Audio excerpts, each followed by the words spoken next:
On se retrouve à présent sur l'étape 3 de ce Paris-Nice entre Vimory et Sérilly.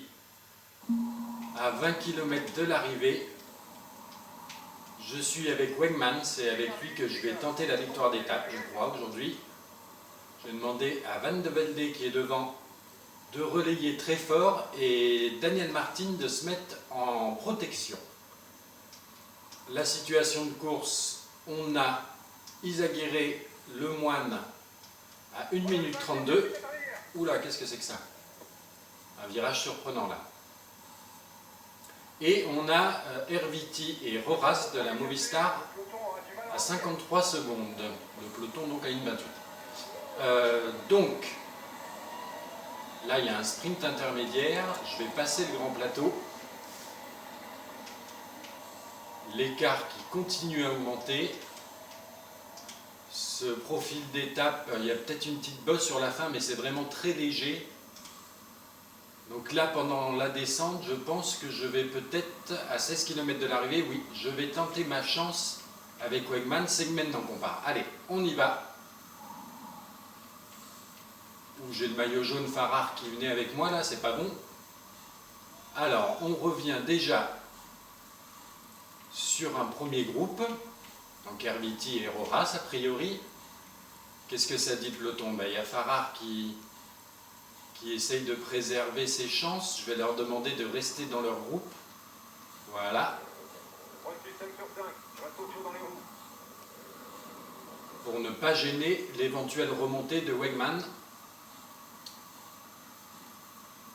Un premier gâteau pour ma part. Allez. On arrive sur les deux Movistar qui étaient partis en contre-attaque. Est-ce qu'ils vont réussir à prendre ma roue? On dirait que oui. Les hommes de tête sont dans les 10 derniers kilomètres. Aïe. Qu'est-ce que ça dit derrière? Il n'est pas très loin, le peloton.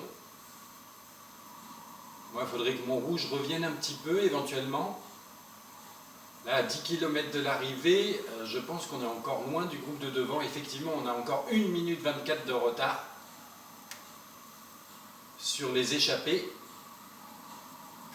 Ah, le peloton est en passe de revenir là. J'ai encore un petit peu de rouge, il faudrait que je me trouve une opportunité d'attaquer là. Pour essayer déjà de larguer mes compagnons de contre-attaque, là, les deux Movistar. Il y a beaucoup de vent sur cette étape, on l'entend, et le symbole est assez gros. Donc là, c'est moi qui le prends en pleine face. Là, ça tourne de quel côté? À gauche. Allez, c'est le moment.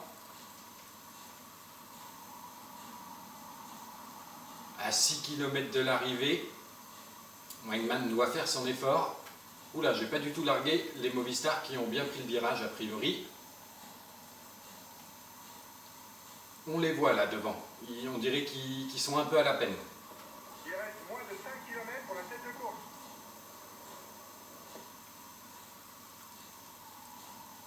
Moins de 5 km. Et moi, j'ai plus de rouge. Ou par contre, derrière, ça coince un peu, on dirait, là, côté Movistar.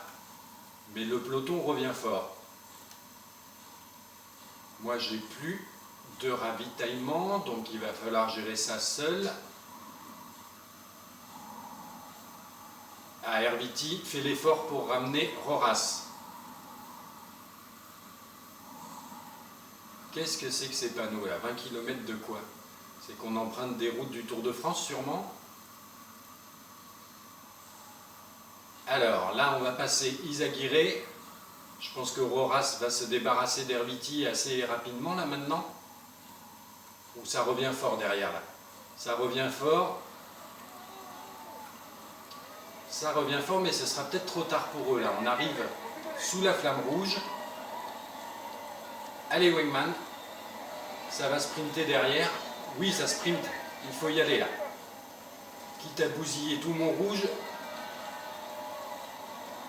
Et voilà, victoire d'étape pour Wegman sur cette deuxième étape, devant Petaki encore qui règle le sprint du peloton. Il me semble que c'était déjà le cas à la précédente. Farrar qui fait 7e. Vu les coureurs, la vitesse à laquelle ils arrivent, je pense qu'il n'y aura pas eu d'écart. En tout cas, Une deuxième victoire sur ce Paris-Nice pour la Garmin avec Wingman en puncher, on peut dire. D'ailleurs, c'est un puncher bronze, hein, c'est pour ça que je l'ai pris. Maillot jaune, ça doit toujours être Farrar, je pense, on va voir ça. Le maillot vert, chez nous, alors là je ne sais pas qui c'est, Farrar ou Wingman, sûrement Farrar d'ailleurs, vu qu'il a fait 7ème, je crois, de cette étape. On va aller vérifier ça tout de suite au niveau des écarts. Donc victoire d'étape, ok. Donc au niveau de l'étape, voilà, 13 secondes de retard pour le peloton. Est-ce qu'il y a eu des écarts derrière? Je cherche mon Talansky. Talansky est bien là. Et effectivement, à part quelques attardés, là, 4 ou 5 attardés sur le final, tout le monde est arrivé à 13 secondes. Donc ça nous donne au général, oui, toujours Farrar en tête de ce Paris-Nice. À plus tard. Salut, c'est Mega Driver 16. On se retrouve sur mon Paris-Nice avec la Garmin sur l'étape 4 entre Château-Guyon et Brioude. Donc on est à 20 km de l'arrivée. Je suis avec Talansky, peloton groupé, S. Jedal et Dan Martin en protection. Et là je vais attaquer. Allez, attaque de Talansky à 2 km 3 du sommet de col catégorie 2. Je vais demander maintenant à tout le monde de rester dans leur groupe.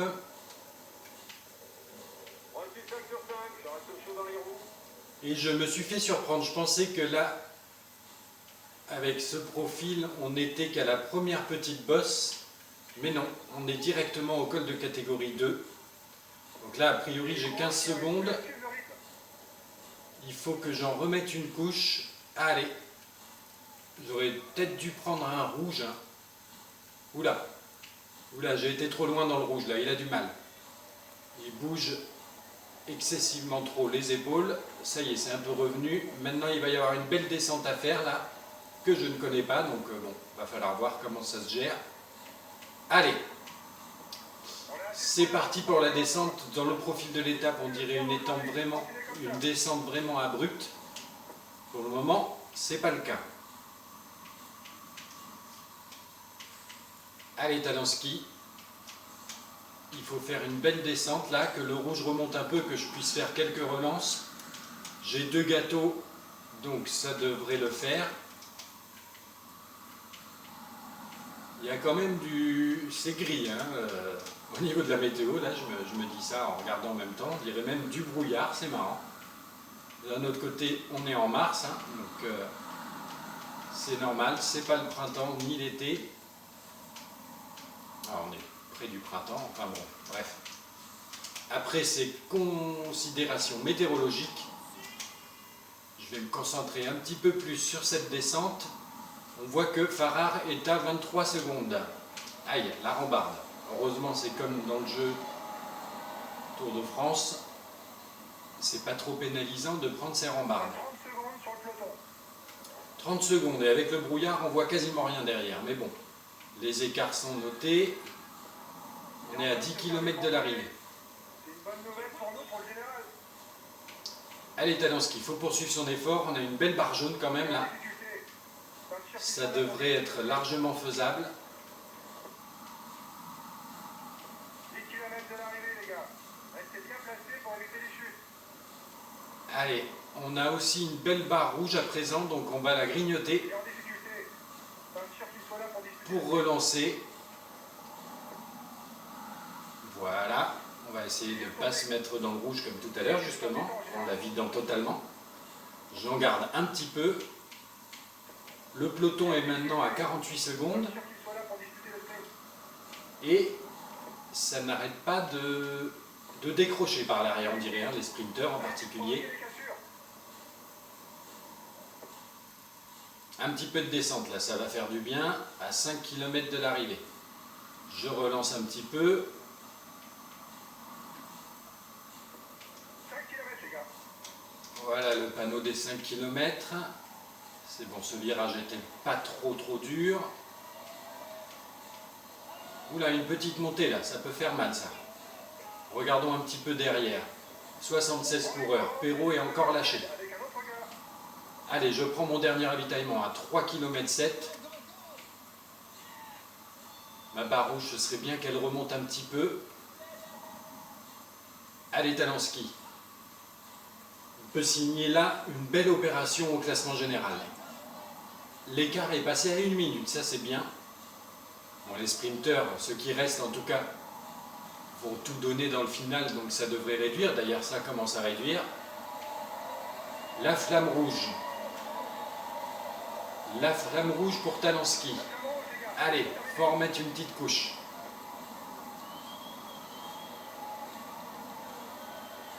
Attention, ne vide pas toute ton énergie. Il faut regarder un peu pour les derniers kilomètres. Et voilà, victoire de Talanski sur cette 4e étape du Paris-Nice. Petacchi qui règle encore le sprint du peloton, décidément. C'est une habitude chez lui à 40 secondes. Farrar 5e aussi à 40, bien sûr.